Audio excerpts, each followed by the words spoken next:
প্রমাণ দিতেছি। নবীর আদর্শ যদি থাকতো তাহলে শাহরাস্তির যুবকরা কেন নেটে দেখা চুল কাটতো? জিজ্ঞাসা করেন এবার ঈদে কয়জন নেটে দেখা চুল কাটছে?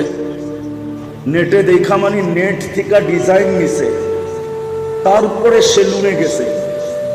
50 টাকার চুল 500 টাকা 4 ঘন্টা সিরিয়াল দিয়া কাটাইছে। কি ভুল বললাম না রাগ হয়ে যাবেন? নবীর আদর্শ যদি থাকতো তাইলে তো এ নবীর আদর্শ মতো কাটতো 50 টাকা দিয়া, 350 টাকা দিয়া শাহরাস্তিতে মিষ্টি কিনতো, আর রাস্তায় যাকে পাইতো তাকেই দিত। সে যদি বলতো কিসের মিষ্টি, বলতো চুল কাটার মিষ্টি, চুল কাটার। বলে পাগল, চুল কাটার কি আবার মিষ্টি হয় নাকি?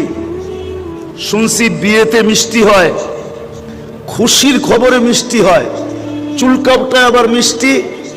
তুমি বুঝবে না, নবীর আদর্শ মতে চুল কাটছি, প্রত্যেকটা চুলের বদলায় সওয়াব পাইছি। এটা তো দুনিয়াতে পাইলাম, কাল কিয়ামতে যখন হাউজে কাউসারে দেখা হবে তো পানি পান করার সাথে সাথে হাত পাইতা দাঁড়ায় থাকবো। মুহাম্মদুর রাসূলুল্লাহ সাল্লাল্লাহু আলাইহি ওয়াসাল্লাম যদি বলেন যে পানি তো পান হয়ে গেল, আবার এই হাত কিসের? তখন যেন বলতে পারি আপনার আদর্শে চুল কাটছি, পানি তো আগের থেকেই পাওনা ছিলাম, পান করে নিলাম, চুল কাটার বদলায় কি দিবেন বলেন না? আমি কি ভুল বলতেছি?